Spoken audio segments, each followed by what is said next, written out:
आप लोग किसका वैल्यू निकालिएगा, m का। और m का फॉर्मूला हमने सिंपली पढ़ाए थे, याद होगा कि m का वैल्यू क्या होता है, 360/θ। और n के विषय में हमने बोले थे नंबर ऑफ इमेज होता है। फिर हमने बोले थे ये बहुत इंपॉर्टेंट है, हर साल एक क्वेश्चन फिक्स रहता है बोर्ड में।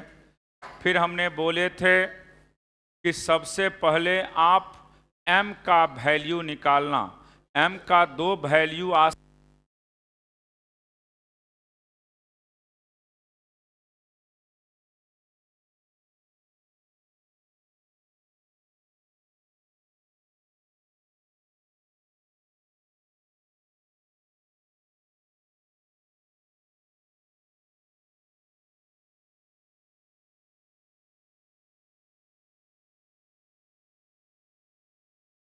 देखिए, अगर m का वैल्यू फ्रैक्शन में आएगा तो नंबर ऑफ इमेज का फॉर्मूला हमने सीधा बोले थे ग्रेटेस्ट इंटीजर ऑफ m।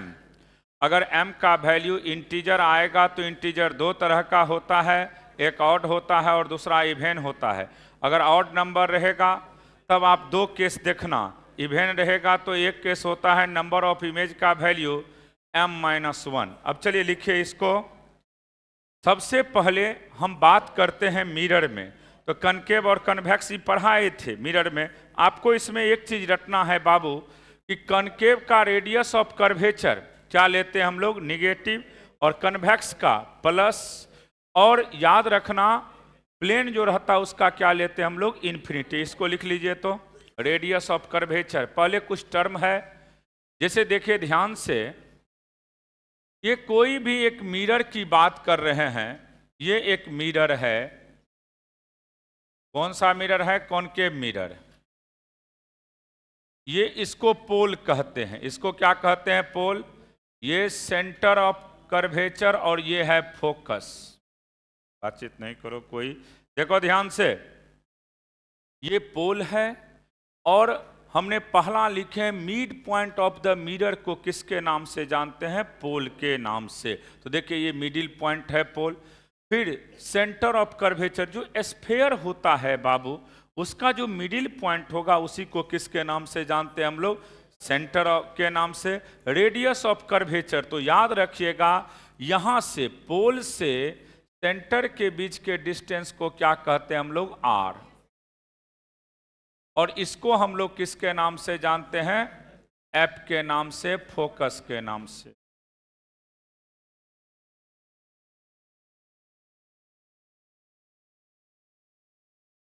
आवाज मत करो, बार बार बोल रहे हैं ना।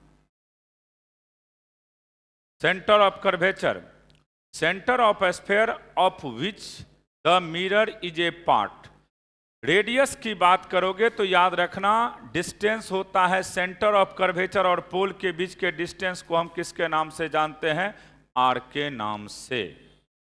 कॉनकेव का रेडियस किस में लेते हैं, माइनस, कन्वेक्स का प्लस, और प्लेन का लेते हैं इनफाइनाइट। इसको याद रखिएगा। प्रिंसिपल एक्सिस जान ही रहे हो, P और C के जो लाइन होते हैं इसको कौन सा एक्सिस कहते हैं, प्रिंसिपल एक्सिस। फोकस जानते ही हो बाबू, किसके किसके, पोल और F के बीच के डिस्टेंस को क्या कहते हैं हम लोग, फोकस कहते हैं। फोकल लेंथ की बात करिएगा तो P और F के बीच के लेंथ को फोकल लेंथ कहते हैं। लिख लीजिए, कुछ कुछ छोटा छोटा टर्म है जिसका यूज फिजिक्स में होता है, ये सब 10th में भी आप लोग रटे हुए हैं जम करके।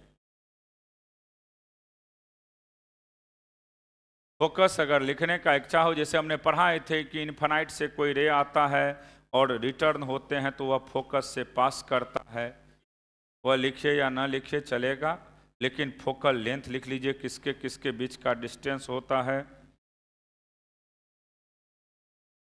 फोकल लेंथ किसके, ये ना भी लिखेगा तो चलेगा क्योंकि ये पहले पढ़ा चुके हैं। ये 5 नंबर बड़ा चीज को मत लिखना, ये पहले पढ़ा चुके हैं।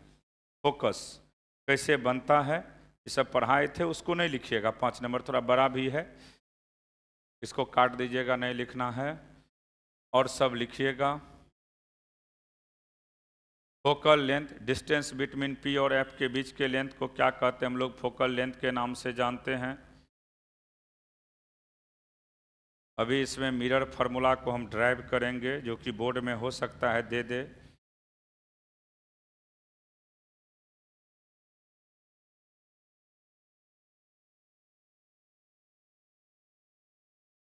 अच्छा, फोकल लेंथ और रेडियस ऑफ कर्वेचर में रिलेशन होता है, पता ही होगा। एफ बराबर क्या होता है? r/2। एफ बराबर हमेशा याद रखना r/2 होता है। एफ बराबर r/2 या r बराबर 2f होता है। r बराबर क्या होता है? 2f।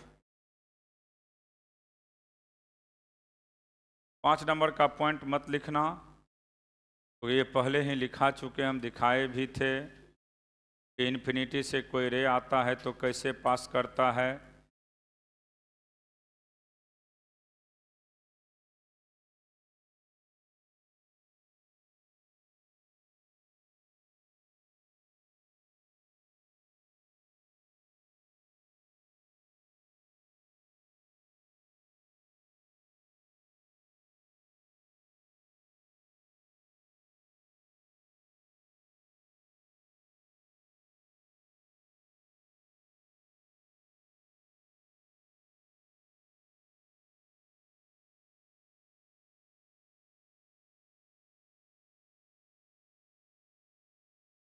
एफ बराबर लिख दीजिएगा फार्मूला सबको।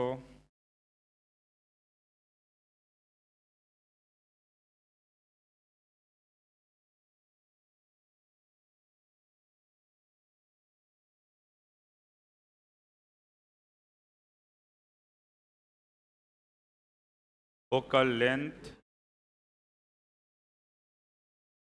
डिस्टेंस बिटवीन पी और एफ के बीच के लेंथ को क्या कहते हैं हम लोग? Focal length. और इसका वैल्यू याद रखिएगा, एफ बराबर क्या होता है? r/2। छोटा सा ही तो पहले भी बताए हैं, भेज दिए। अब देखो इसमें कि ऑब्जेक्ट अगर डिफरेंट पॉइंट पे रहता है तो उसका इमेज कैसे कैसे बनता है, वह आप 8वां और 10वां में पढ़े थे। जैसे इन्फिनिटी पे रहता है तो कहाँ बनता है? फोकस पे। तो एक लेंस का हम चर्चा एक मिरर का चर्चा करेंगे।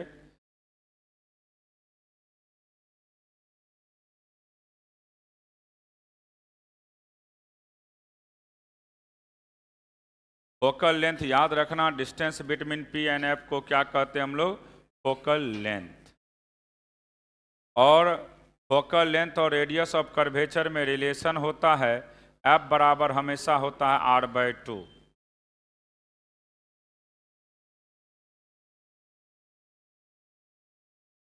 इसमें न्यूमेरिकल बनाने में इसका ज़रूरत पड़ता है कि रेडियस ऑफ कर्वेचर जो कॉनकेव का होता है उसका निगेटिव लेते हैं और कन्वेक्स का क्या लेते हैं? पॉजिटिव। क्योंकि देखो ये पोल है, हमने लिखा चुके हैं साइन कन्वेंशन। पोल से इधर देखो, समझो पहले, पोल से राइट वैल्यू प्लस और लेफ्ट वैल्यू, तो इसका रेडियस इधर ही बनेगा, लेफ्ट बनेगा, इसलिए रेडियस ऑफ कर्वेचर कॉनकेव का क्या लेते हैं? निगेटिव।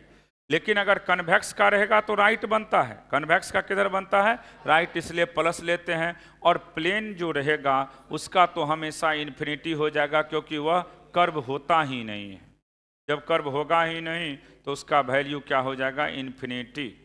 लिख लिए इसको, टाइम मत, ज़्यादा टाइम नहीं देंगे, बहुत देर से लिखा रहे हैं। चलिए लिख लीजिएगा, भेज देंगे, सब भेजेंगे। चलिए देखिए, इसके बाद ये अभी तुरंत बोले भी थे, एफ का वैल्यू क्या होता है? r/2। पावर, सुन लो, पावर क्या होता है?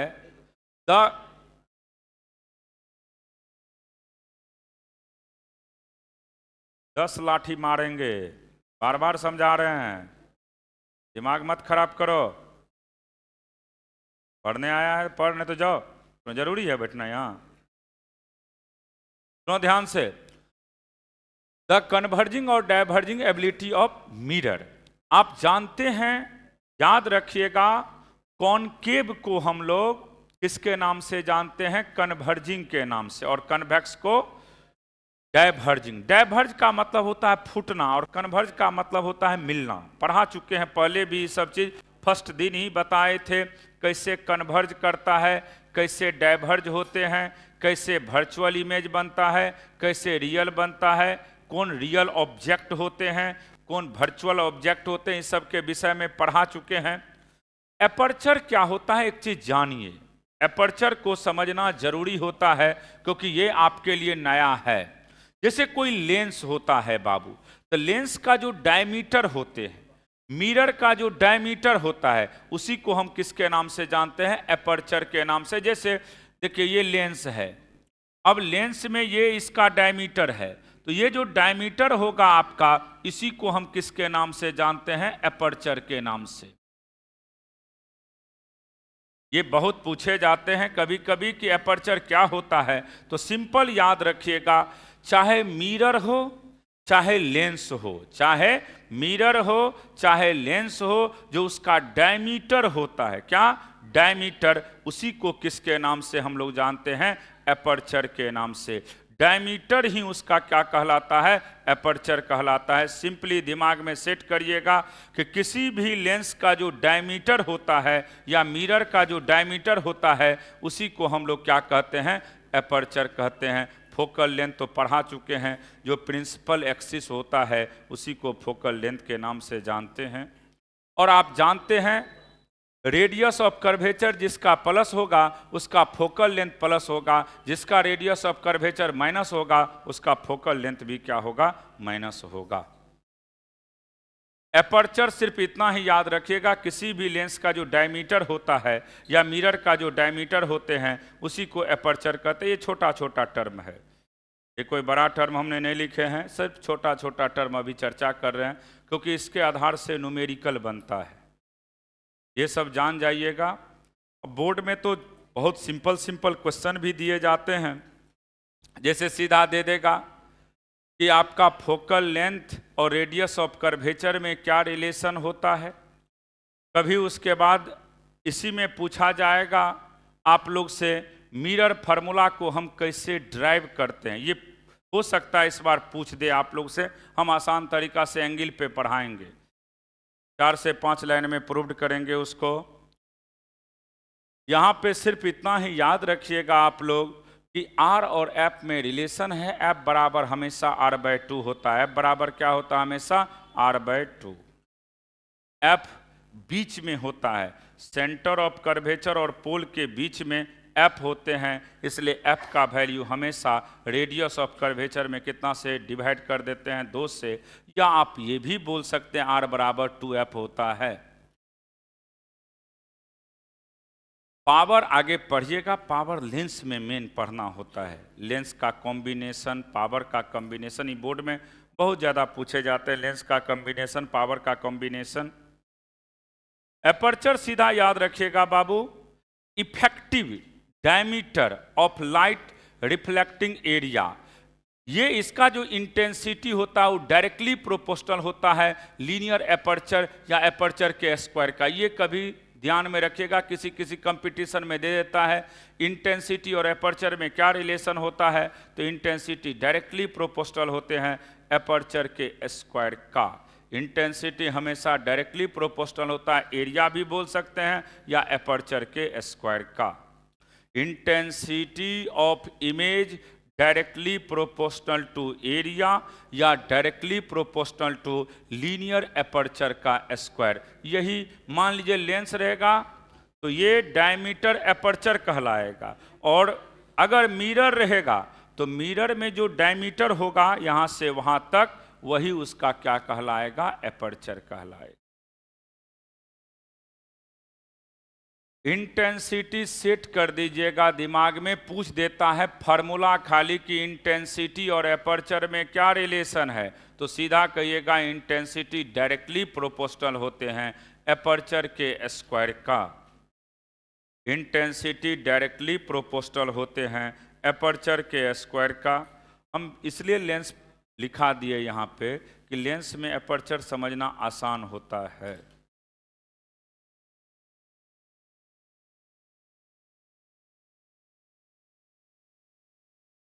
डायमीटर जो किसी लेंस का होता है उसी को हम उसका क्या कहते हैं बाबू, एपर्चर कहते हैं।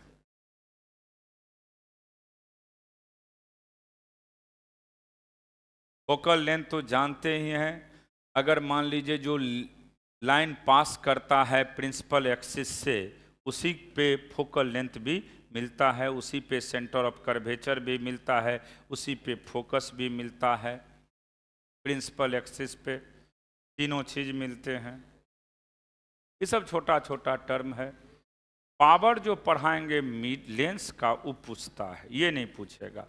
वहाँ पे सेंटीमीटर और मीटर का टर्म पे निश्चित पूछा जाता है।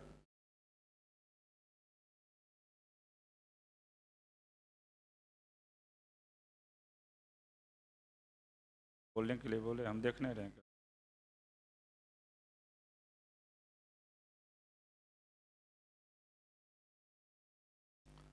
वो भी दिखाई दे रहा है ना।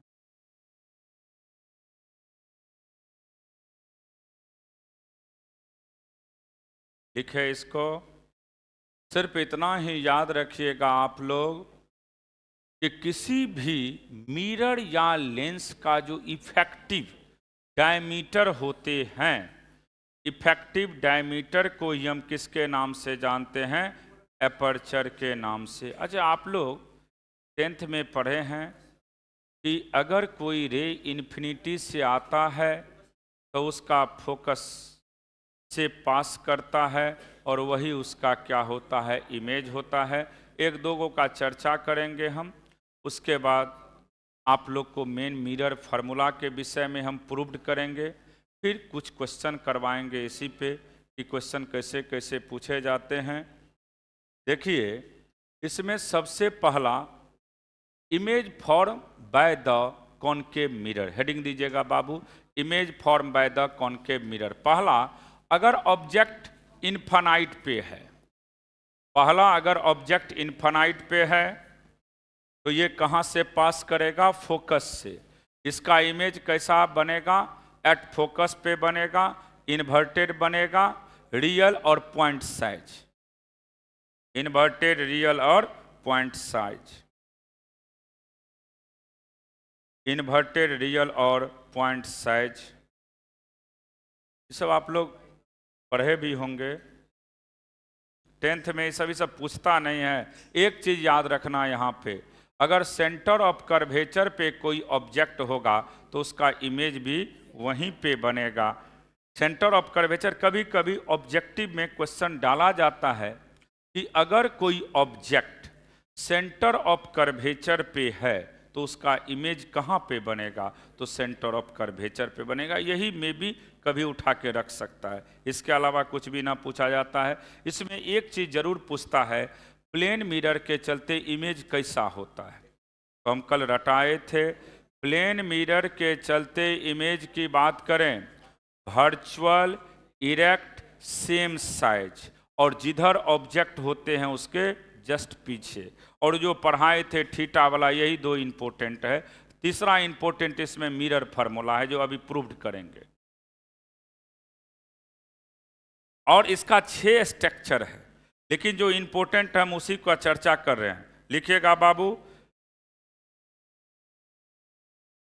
ये 10th में पढ़ना था। ये सब फोकस पे रहेगा तब क्या होगा, इन्फिनिटी पे रहेगा तब क्या होगा, फोकस और इन्फिनिटी, सेंटर ऑफ कर्वेचर और इन्फिनिटी के बीच में रहेगा तब क्या होगा। हम मेन यहाँ पे जो दूसरा है, अगर ये सेंटर ऑफ, क्योंकि इसका यूज न्यूमेरिकल में भी होता है, उसी को सिर्फ बताएंगे।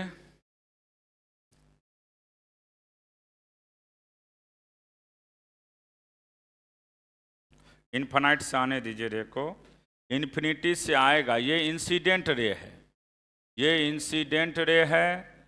ये इंसिडेंट रे किसको रिप्रेजेंट करता है? ऑब्जेक्ट को। और ये रिफ्लेक्टेड रे है, ये किसको रिप्रेजेंट करेगा? इमेज को। लिखा चुके हैं, रिफ्लेक्टेड रे हमेशा इमेज और इंसिडेंट रे हमेशा ऑब्जेक्ट। तो देखिए, ऑब्जेक्ट इन्फिनिटी से आ रहा है तो ये कहाँ से गुजर रहा है बाबू? फोकस से। इसका मतलब इमेज इसका कहाँ पे बनेगा?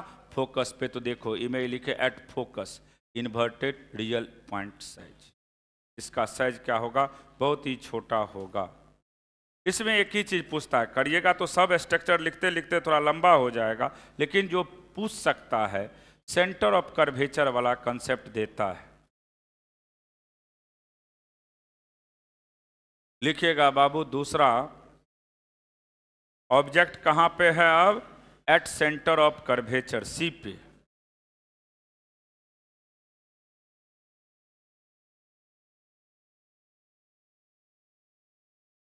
बना लीजिए फोटो।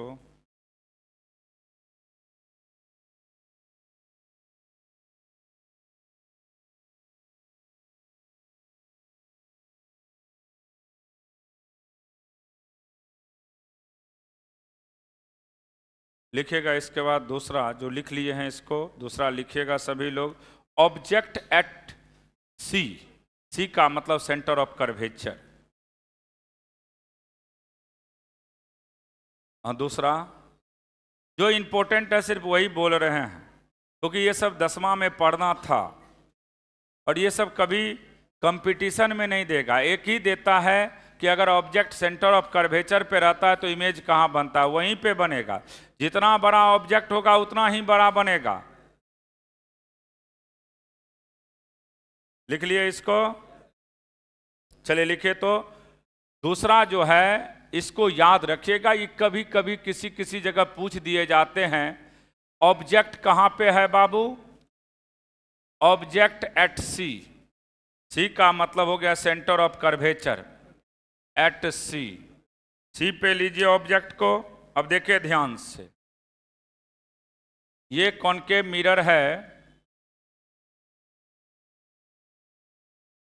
ये आपका प्रिंसिपल एक्सिस है। अब यहां पे ये फोकस है,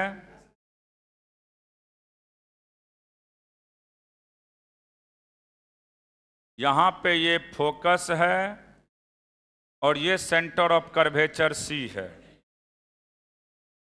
अब देखिए ये ऑब्जेक्ट यहां पे है सेंटर ऑफ कर्वेचर पे, ये ऑब्जेक्ट का ऊंचाई है। अब देखिए यहां से ये इंसिडेंट रे गया,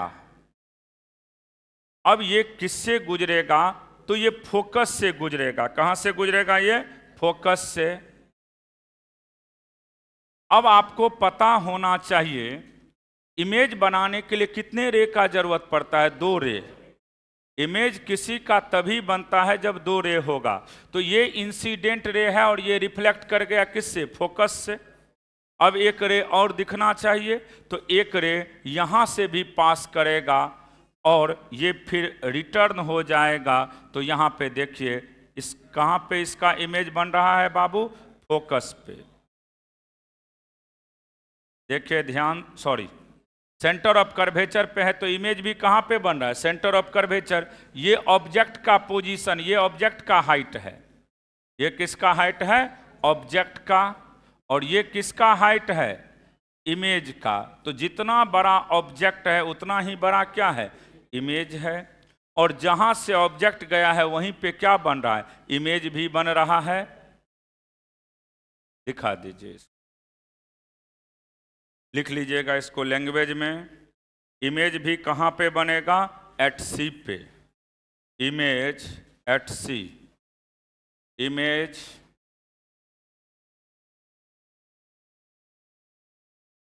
eight C centre of curvature पे बनेगा। Real inverted same size, real inverted same size, real inverted same size. अगर ऑब्जेक्ट सी पे रहेगा तो इमेज भी सी पे ही बनेगा, रियल बनेगा। डॉट लाइन में नहीं है, स्ट्रेट लाइन में ही है। रियल इन्वर्टेड और सेम साइज।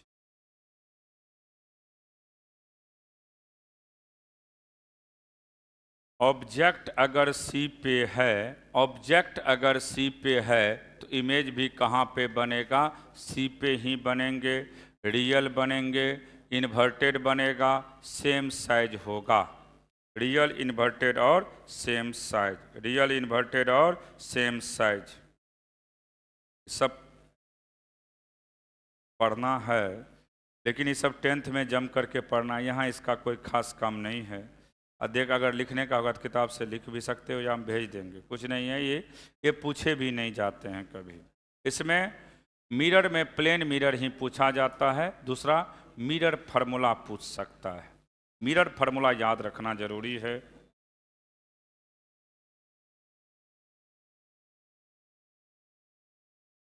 मिरर में सिर्फ इतना ही ध्यान में रखना होगा आपको,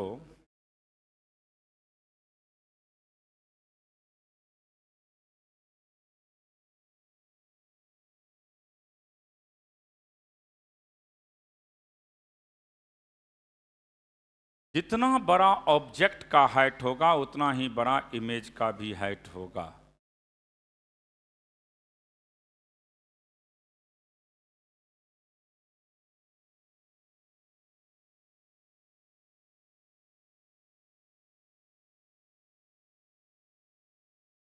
अब ऑब्जेक्ट का पोजीशन नहीं लिखाएंगे, वो 6 गो है, वो लिख लीजिएगा वहाँ से। वो सब कोई खास का 10वें में पढ़ना ही है, ये सब 8वां और 10वां में जम के पढ़ना था, ये सब यहाँ ज़रूरत भी नहीं है, हम वैसे लिख दिए 1-2। 6 पोजीशन होता है कनकेव का और 2 पोजीशन होता है कन्वेक्स का। चलिए अब जो इम्पोर्टेंट है हम उसका चर्चा करते हैं। मिरर फार्मूला, हेडिंग दीजिएगा सब लोग, मिरर फार्मूला। इस बार दे सकता है ये 5 नंबर में मिरर का फार्मूला। बहुत सिंपल तरीका से हम प्रूव्ड करेंगे, उसी को याद रखिएगा। मिरर फार्मूला को अभी प्रूव्ड करेंगे, बेसिक पे ही करेंगे प्रूव्ड, क्योंकि आप जानते हैं किसी भी ट्रायंगल में, सुन लो ध्यान से, किसी भी ट्रायंगल में आउटर एंगल जो होता है हमेशा सम ऑफ 2 इनर एंगल के बराबर होता है।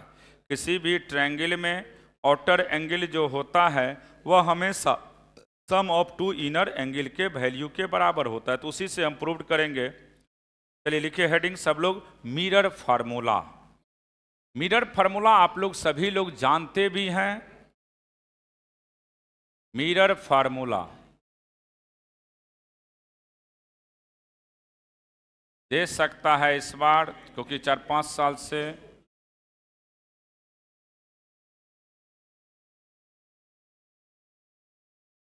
वन बाय भी प्लस 1 बाय यू बराबर 1 बाय। मिरर फार्मूला सबको पता है, 1 बाय भी प्लस 1 बाय यू बराबर क्या होता है, 1 बाय एफ। 1 बाय भी प्लस 1 बाय यू बराबर 1 बाय एफ। 1 बाय भी प्लस 1 बाय यू बराबर 1 बाय एफ। देखिए एक हम लोग कॉनकेव मिरर ही बनाएंगे।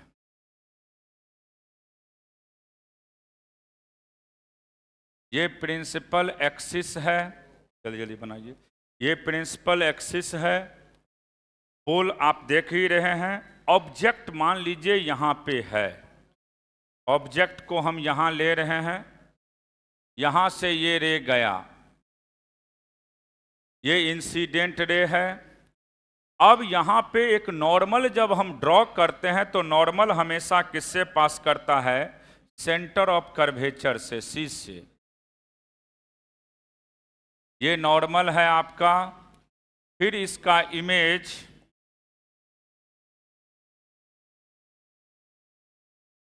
ये इमेज होगा।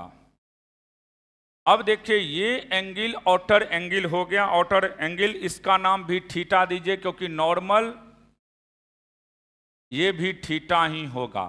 इस एंगल का नाम अल्फा दीजिए, इसका नाम बीटा दीजिए, इसका नाम गामा दीजिए, बना लीजिए।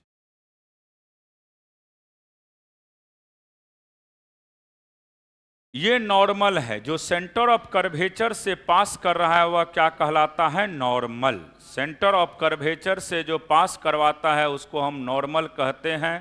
बोलो, आई इमेज है, वो ऑब्जेक्ट है, यहाँ पे इमेज बन रहा है और वहाँ पे जो है वह ऑब्जेक्ट का पोजीशन है। ये पॉइंट का नाम ए दे दीजिए, ए, और ये पी है। ए बहुत क्लोज है पी के, ए बहुत क्लोज है पी के।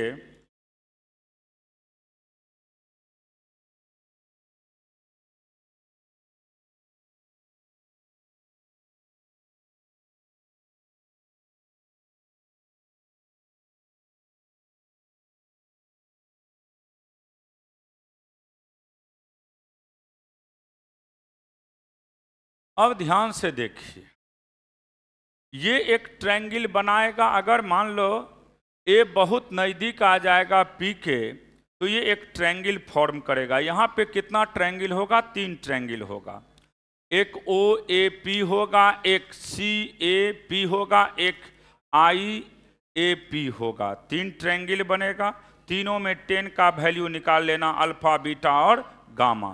फिर आउटर एंगल का value sum of 2 inner angle के बराबर होता है, उसको लिखेंगे तुरंत प्रूव्ड हो जाएगा। लिखिएगा इसको लैंग्वेज में बाबू। इफ पॉइंट ए इज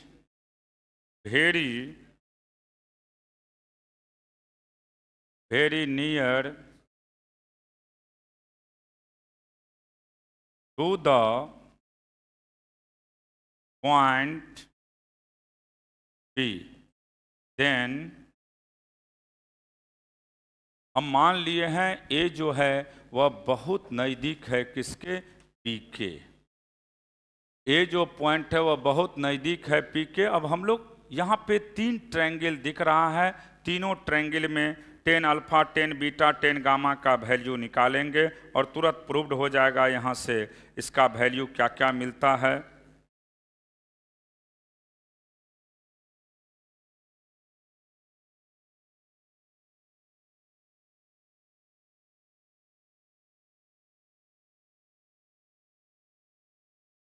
अब आपको ये भी पता है कि अगर कोई ट्रायंगल में एंगल का वैल्यू बहुत छोटा होता है तो साइन थीटा बराबर टेन थीटा लिखते हैं। साइन थीटा बराबर टेन थीटा बराबर थीटा। तो लिख लीजिएगा एक लाइन, क्योंकि ये बहुत अगर नज़दीक आएंगे, इधर देखो ध्यान से, ये अगर ए पी के बहुत नज़दीक आ जाएगा तो यहाँ पे जो ट्रायंगल बनेगा वो छोटा ही बनेगा और जितने भी एंगल होंगे वो सब एंगल छोटा छोटा एंगल दिखेगा। इसका मतलब है कि यहाँ पे जितनी भी अल्फा बीटा गामा बन रहा है उसका वैल्यू बहुत ही छोटा है, और बहुत छोटा होता है तो आपको पता है साइन थीटा का वैल्यू टेन थीटा के बराबर होता है, और उसको थीटा भी हम लोग लिखते हैं। तो लिखिएगा इसके आगे, if theta is very smaller, if theta is very smaller than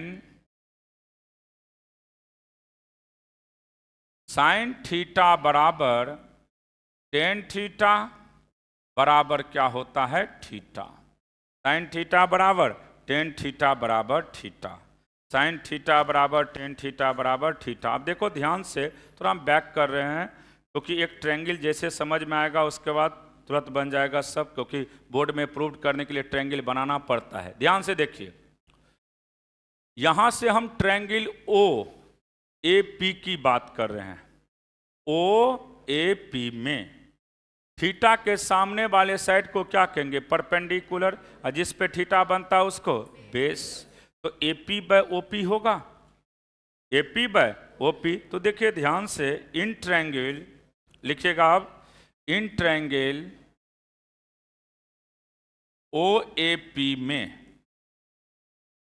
सबसे पहले 10 अल्फा की बात करो। तो 10 अल्फा को अल्फा लिख सकते हैं, 10 अल्फा को अल्फा लिख सकते हैं, और इसका वैल्यू सीधा क्या होगा? जल्दी बोलिए, A P by O P. इसी तरीका से in triangle C A P में, सी ए पी में देखिए ध्यान से, सी ए पी की बात कर रहे हैं, 10 बीटा होगा, बीटा एंगल होगा। तो बीटा का वैल्यू बीटा के बराबर, और इसका वैल्यू क्या होगा? जल्दी बोलिए, A P by C P, centre of curvature या पीसी जो भी लिख सकते हो। फिर in triangle I A P में, आई ए पी की बात करिएगा तो 10 गामा, तो 10 गामा का वैल्यू गामा, और इसका भी value A P by P I हो गया, या आई पी जो भी लिखना है।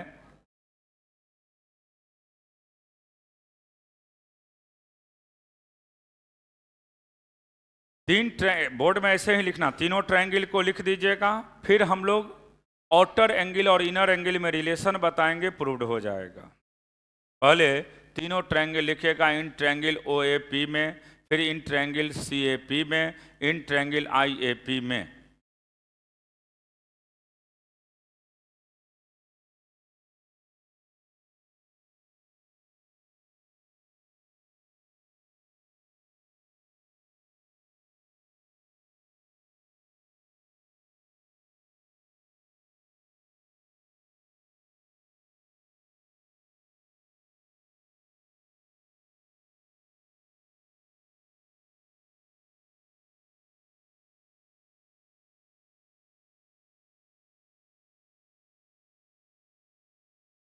अब फिर देखिए ट्रायंगल में सबसे पहले हम लोग अगर बात करते हैं OAP में, तो OAP की ही बात करिएगा, क्योंकि यहाँ पे आउटर एंगल, आप जानते हैं किसी भी ट्रायंगल में आउटर एंगल का value sum of two inner angle के वैल्यू के बराबर होता है। एक मिनट, थोड़ा हम बैक कर रहे हैं, देखो ठीक से। यहाँ पे देखिए OAC की बात करिए, देखो OAC बीटा आउटर है और ये दोनों क्या है, इनर है। तो किसी भी ट्रायंगल में आउटर एंगल का वैल्यू हमेशा सम ऑफ टू इनर एंगल के वैल्यू के बराबर होता है। तो हम बोल सकते हैं OAC में बीटा का वैल्यू क्या होगा, अल्फा प्लस थीटा। फिर इसी तरीका से CAI की बात करिएगा तो गामा का वैल्यू बीटा प्लस थीटा। तो चलिए हम लोग बात करते हैं यहाँ पे इन ट्रायंगल OAC में, इन ट्रायंगल OAC की बात करिए तो आउटर एंगल है बीटा, तो बीटा का वैल्यू क्या होगा, अल्फा प्लस थीटा। इसका नाम फर्स्ट दीजिएगा, alpha plus theta. In triangle OAC की बात करते हैं तो बीटा का value alpha plus theta.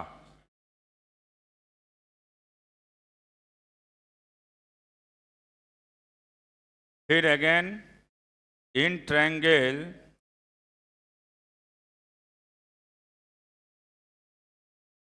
CAI की बात करिएगा, CAI में गामा का वैल्यू किसके बराबर होगा, बीटा प्लस थीटा का वैल्यू के बराबर।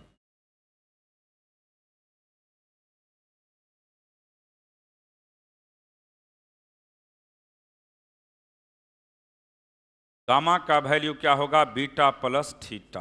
अब देखो ठीक से, फर्स्ट इक्वेशन से थीटा का वैल्यू क्या होगा, बीटा माइनस अल्फा। इधर देखो, फर्स्ट इक्वेशन में हम थीटा रहने देते हैं, क्योंकि थीटा से हमें कोई लेना देना नहीं है। तो थीटा बराबर क्या लिख सकते हैं, बीटा माइनस अल्फा। उसको कहाँ पुट कर देंगे, सेकेंड में। Put the value of theta in equation second. यहां तक लिख लिया सब लोग। चलिए देखिए, हम लोग यहां से थीटा का वैल्यू क्या लिख सकते हैं, बीटा माइनस अल्फा। तो put the value of theta in equation second, put the value of theta in equation second. अब देखिए, गामा का वैल्यू मेरे पास क्या है, बीटा, और थीटा के बदले क्या लिख सकते हैं, beta minus alpha, beta minus alpha. अब देखिए ध्यान से, यहां से आप लिख सकते हैं अल्फा प्लस गामा बराबर 2 बीटा, अल्फा प्लस गामा बराबर 2 बीटा, क्योंकि इसको इधर भेज दीजिए। अब यहां से अल्फा का वैल्यू देखो हम लिखा चुके हैं। देखिए अल्फा का वैल्यू AP बाय क्या है, OP, AP बाय OP। फिर इसी तरीका से गामा का वैल्यू AP बाय IP या AI, जो भी IP, और फिर इसका वैल्यू 2 इंटू बीटा का वैल्यू AP बाय क्या है, CP। अब देखिए AP कैंसिल, तो यहां से 1 बाय OP बड़ा प्लस 1/IP बराबर 2/CP। अब देखिए सब पोल से लेफ्ट है, सब क्या है, पोल से लेफ्ट है, तो सभी का डिस्टेंस किस में लेंगे, माइनस में लेंगे। तो यहां से हम लोग जानते हैं ओपी को ऑब्जेक्ट डिस्टेंस कहते हैं। ओपी ऑब्जेक्ट डिस्टेंस हो गया। ऑब्जेक्ट डिस्टेंस जिसको हम लोग किससे रिप्रेजेंट करते हैं हमेशा, यू से, तो यहां पे माइनस यू हो जाएगा। ऑब्जेक्ट डिस्टेंस को u से रिप्रेजेंट करते हैं, ऑब्जेक्ट डिस्टेंस हमेशा u से, इमेज डिस्टेंस को v से, इमेज डिस्टेंस को v से, फोकल लेंथ को f से। तो चलिए यहाँ पे IP की बात करिए। IP हो गया image distance, image distance, image distance की बात करोगे तो इसका वैल्यू हम लोग लेफ्ट है इसलिए माइनस भी लिए। और CP, CP हो गया रेडियस ऑफ कर्वेचर, तो रेडियस ऑफ कर्वेचर की बात करोगे, इसको आप लोग R लिखेंगे, पुट कर दीजिए सबका वैल्यू, तो क्या होगा बोलो, 1/-u प्लस -1/v और यहां से 2/-r। अब देखिए R को हमने पहले ही पढ़ा चुके हैं, 2f लिखते हैं, माइनस सबसे कैंसिल हो जाएगा, माइनस सबसे कैंसिल हो गया, तो 1/v प्लस 1/u और R को 2f लिखते हैं तो 2/2f, 2 से 2 कैंसिल, तो यहां से मेरे पास निकल गया 1/v प्लस 1/u बराबर क्या हो गया बाबू, 1/f। यही प्रूव्ड करना था, 1/v प्लस 1/u बराबर 1/f प्रूव्ड करना था। सिर्फ इतना ही याद रखिएगा इसमें कि किसी भी ट्रायंगल में आउटर एंगल का value sum of two inner angle के वैल्यू के बराबर होते हैं। और आपको याद ये रखना है कि यहाँ पे ए पी के बहुत नज़दीक है, तो एंगल छोटा छोटा मिलेगा, तो tan अल्फा का वैल्यू अल्फा होगा, tan बीटा का वैल्यू बीटा होगा और tan गामा का भी वैल्यू गामा होगा।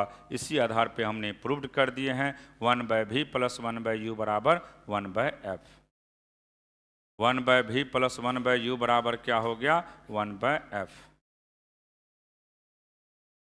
तो ये हो सकता है इस बार पूछने का चांस है, या तो ये देगा या लेंस मेकर फार्मूला देगा। इसके अगला स्टेप में वही है, लेंस में पढ़ाएंगे लेंस मेकर फार्मूला, और एक प्रिज्म से क्वेश्चन डालेगा। प्रिज्म में बहुत इंपॉर्टेंट प्रिज्म से क्वेश्चन पूछे जाते हैं। या तो इस बार कंपाउंड माइक्रोस्कोप देगा, टेलीस्कोप नहीं देगा, कंपाउंड माइक्रोस्कोप देगा। इसमें यही 3 इंपॉर्टेंट है, रेनबो उनबो 2 नंबर में पूछे जाते हैं। तो ये क्लियर हो गया ना, इसमें कुछ नहीं, ये पूछे तो आसान है। सबसे पहला काम क्या करना है, इसमें 3 ट्रायंगल फॉर्म करेगा। ऑब्जेक्ट से रे जाएगा, वो कहाँ से पास करेगा, नॉर्मल, सेंटर ऑफ कर्वेचर से। तो जो नॉर्मल के साथ एंगल बनाएगा उसका थीटा नाम देना, और इमेज आई पे बनेगा। यहाँ पे 2 गो ट्रायंगल बनता है, ए बहुत नज़दीक है पी के, तो वहाँ से tan alpha, tan beta, tan gamma का वैल्यू निकाल लीजिएगा, क्योंकि हम जानते हैं थीटा बहुत छोटा होता है, तो tan थीटा का वैल्यू थीटा के बराबर होता है। और सबका वैल्यू पुट कर दीजिएगा। 2 गो ट्रायंगल है, आउटर एंगल का value sum of two inner angle के बराबर होता है।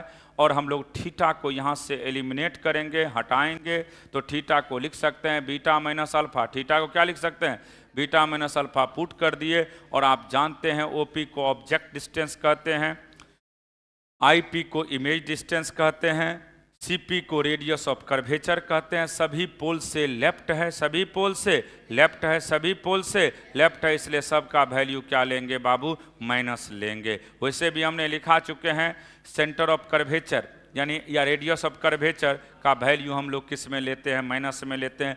फोकल लेंथ भी माइनस में लेते हैं। और ऑब्जेक्ट डिस्टेंस तो किसी का भी रहे ऑलवेज नेगेटिव, चाहे कोई भी मिरर हो, कनकेव हो या कन्वेक्स हो, कॉनकेव हो या कन्वेक्स हो, ऑब्जेक्ट डिस्टेंस हमेशा माइनस में। लेकिन इमेज डिस्टेंस कनकेव का minus, radius of curvature concave का माइनस, और कन्वेक्स का सब कुछ क्या हो जाएगा, प्लस, सिर्फ ऑब्जेक्ट डिस्टेंस छोड़ करके। क्लियर हो गया? ये कोई डाउट है? अब सुनिएगा, इसी में एक टर्म को पढ़ना है आप लोग को, मैग्निफिकेशन, जिसको आप लोग 9th और 10th में पढ़े थे, आवर्धन। उसी को इंग्लिश में हम लोग क्या कहते हैं? मैग्निफिकेशन। अब सुनिए, यहाँ पे मैग्निफिकेशन आप लोग वहाँ सिंपल पढ़ते थे, height of image by height of object के रेशियो को क्या कहते हैं? Magnification. Height of image by height of object के रेशियो को क्या कहते हैं? मैग्निफिकेशन। लेकिन यहाँ पे दो तरह का मैग्निफिकेशन पढ़ना है, एक लॉन्गिट्यूडनल पढ़ना है और दूसरा ट्रांसवर्स पढ़ना है। एक लॉन्गिट्यूडनल पढ़ना है और दूसरा ट्रांसवर्स। तो हेडिंग दीजिएगा सभी लोग, मैग्निफिकेशन। लिखिए बाबू, सब लोग लिखेंगे इसके नीचे से, magnification of the image, magnification of the image, magnification of the image, magnification, magnification of the image, of the image, magnification of the image. देखिएगा definition, it is defined, it is defined as the ratio, as the ratio of the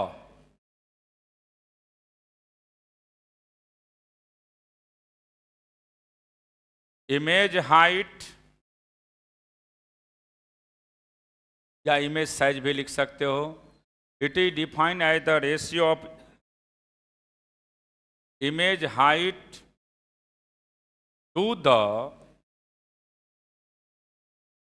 object height, to the object height, image height to the object height. ये simple है, ये आप लोग पढ़े हैं। Magnification की बात आप बोल सकते हो height of image by height of object, और इसी को -v/u भी पढ़ा जाता है, -v/। तो मैग्निफिकेशन सिंपल याद रखिएगा, क्योंकि इस पे न्यूमेरिकल पूछे जाते हैं। Height of object by height of image कहते हैं, इसी को -v/u के नाम से भी जानते हैं, क्योंकि मैग्निफिकेशन दो तरह के होते हैं, एक होता है ट्रांसवर्स और दूसरा होता है लॉन्गिट्यूडनल। तो लिखिएगा, two types of magnification, two types of magnification, two types of magnification, two types of magnification, two type of magnification, two types of magnification.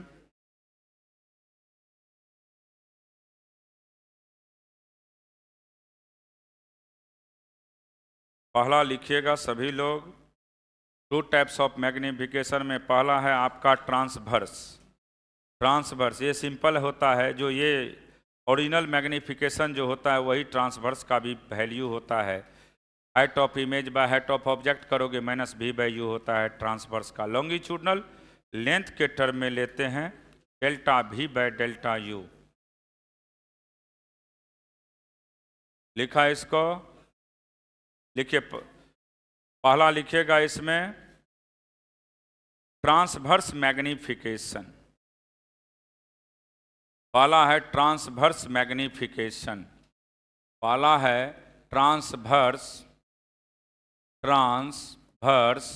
Magnification, transverse magnification.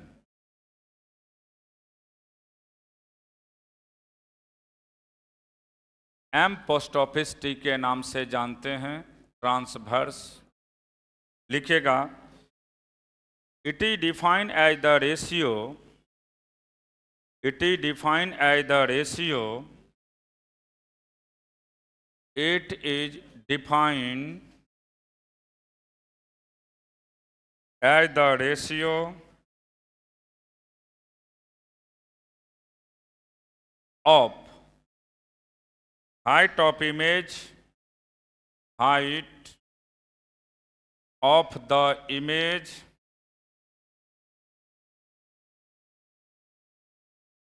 to the height of object, height of object, और इसका value होता है हमेशा height of image by height of object बराबर minus भी value.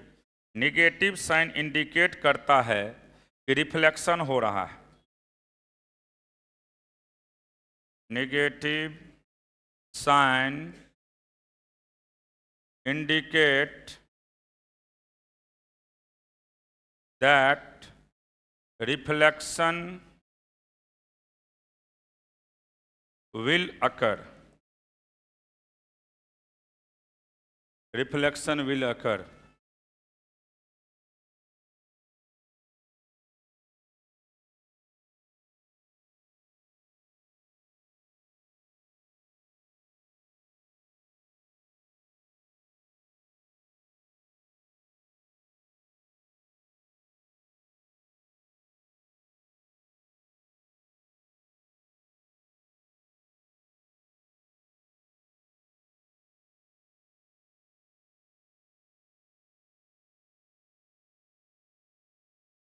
ये जो actual definition होता है मैग्नीफिकेशन का, वही मैग्नीफिकेशन ट्रांसवर्स का भी होता है।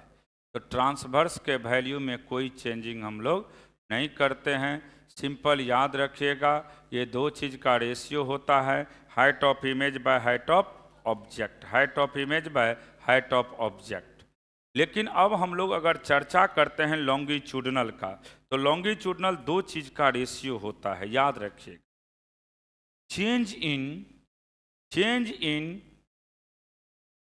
इमेज का height bye change in object का हाइट, यानी डेल्टा भी बाय डेल्टा यू। जिसको प्रूव्ड करिएगा तो माइनस भी स्क्वायर बाय यू स्क्वायर का टर्म आएगा। तो लिखिएगा इसके बाद दूसरा, लिख लिया इसको, दूसरा लिखेगा इसी में longitudinal magnification, longitudinal magnification, longitudinal magnification, longitudinal magnification की बात कर रहे हैं हम। इसको एम एल के नाम से जानते हैं, लॉन्गिट्यूडनल। अब देखिए ध्यान से, इसमें हम लोग दो तरीका से इसको डिफाइन करेंगे। ये प्रिंसिपल एक्सिस है, पोल है, ये ऊपर में मान लो ऑब्जेक्ट का लेंथ है, ये ऑब्जेक्ट का होगा,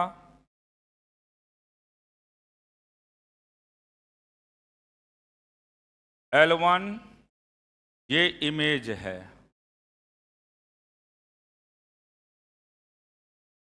ये ऑब्जेक्ट आपका है, ये इमेज है L2। इसी को आप लोग दूसरा तरीका से ये भी बोल सकते हैं, बात मत करो, बार बार समझा रहे हैं ना, लास्ट दिन है, समझ गया ना, बहुत बर्दाश्त कर रहे हैं। खाली रिकॉर्ड नहीं होता दिखा देते तो हम अभी 2 मिनट में कहाँ का यही करने आया रे, बार बार समझा रहे हैं ना तुमको, एक ही चीज बार बार ठीक नहीं लग रहा है ना, करना है मत आइए क्लास, कोई ज़रूरी है आना, बाहर में रहिए, क्या दिक्कत है, बिना पढ़ले आप फर्स्ट डिवीजन कर रहे हैं, काहे चिंता कर रहे हैं, प्यार है, यहाँ पढ़ने का क्या ज़रूरत है। बिना पढ़ले फर्स्ट डिवीजन लोग कर रहा है। 80-85% नंबर वैसे आ जाते हैं बच्चे को, तो क्या जरूरी है तुमको पढ़ करके टेंशन लेने का। मत आइए, आराम से रहिए घर पे। कोई पूछने भी आएगा तो हम लोग कहेंगे सब क्लास कर रहा है, क्या दिक्कत है हमें। लिखो,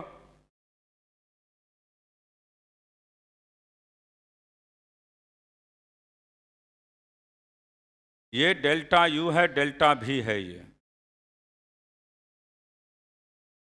change in object distance by change in image distance. Change in object distance by change in image distance.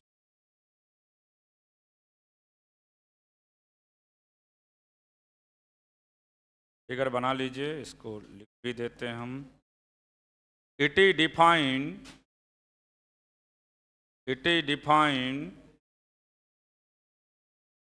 as the ratio of length of image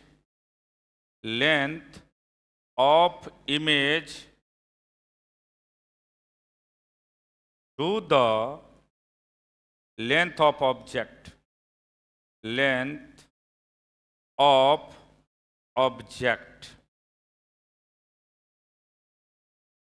दूसरा डिफिनेशन भी लिखेंगे, पहले इसको लिख लीजिए। ये दो चीज का रेशियो होता है, length of image to the length of object.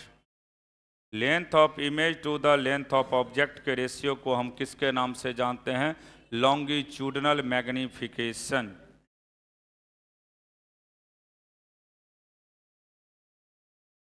दूसरा में ये भी लिख सकते हो, ये दो चीज का रेशियो होता है, change in image distance by change in object distance. देखो, इमेज डिस्टेंस को डेल्टा भी के नाम से और डेल्टा यू को किसके नाम से?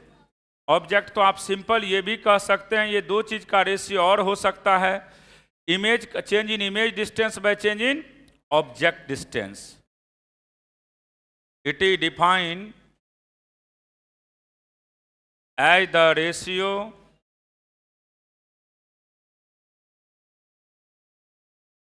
ratio of change in image distance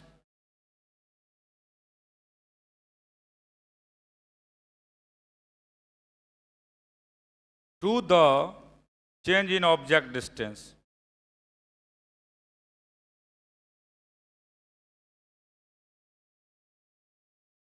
Change in image distance to the change in object distance।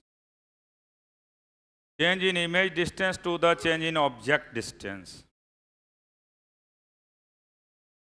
ये फार्मूला कभी कभी उठा के रखता है लॉन्गिट्यूडनल मैग्निफिकेशन। तो सिंपल याद रखिएगा, इसका वैल्यू अगर हम बात करते हैं तो सिंपली दिमाग में सेट करिएगा, इमेज का लेंथ बाय ऑब्जेक्ट का लेंथ, इमेज का लेंथ बाय ऑब्जेक्ट का लेंथ, या change in image distance by change in object distance. Change in image distance by change in object distance. Change in image distance by change in object distance. आप दो word बोल सकते हैं, एक तो हो गया simple change in image length by change in object length, या change in image distance by change in object distance.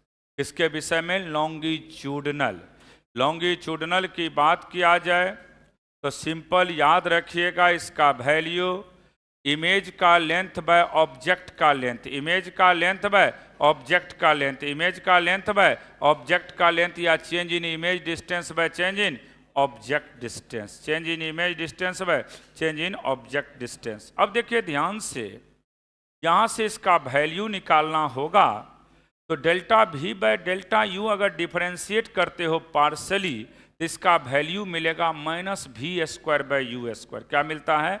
Minus भी स्क्वायर बाय यू स्क्वायर। कैसे? देखिए ध्यान से, इसको लिख लीजिए पहले फार्मूला को। लॉन्गिट्यूडनल मैग्निफिकेशन, इसका वैल्यू होता है L2 बाय L1, या L2 बाय L1 नाम दिए हम। इसी को हमने बोले हैं डेल्टा भी। अब बाय डेल्टा लेकिन इसको अगर आप प्रूव्ड करिएगा तो इसका वैल्यू मिलेगा आपको minus v square by u square, minus v square by u square. कैसे आता है उसको अब हम बता देते हैं, थोड़ा सा प्रूव्ड है, पार्शली डिफरेंशिएट करके निकालते हैं, लेकिन फार्मूला यही होता है। लॉन्गिट्यूडनल मैग्निफिकेशन की बात करोगे तो L2 बाय L1 यानी delta V by delta u, delta V by delta u, इसका वैल्यू हो गया minus v square by u square, minus v square by u square, यानी इमेज का पोजीशन का स्क्वायर बाय लेंथ का जो दिया रहेगा वैल्यू उसका स्क्वायर कर दीजिएगा तो आपको वैल्यू मिल जाएगा। लॉन्गिट्यूडनल मैग्निफिकेशन की अगर हम लोग बात करते हैं तो सिंपली याद रखिएगा इसका वैल्यू होता है L2 बाय L1 यानी delta V by delta you, और उसी को हम लोग माइनस वी स्क्वायर बाय क्या कह सकते हैं, u square, minus v square by u square, minus v square by u square. एक बार घर पे पार्शियल डिफरेंशिएशन करना बनेगा तो ठीक है, नहीं तो अगले दिन बता देंगे। ठीक है, इतना तक पढ़ करके आइएगा।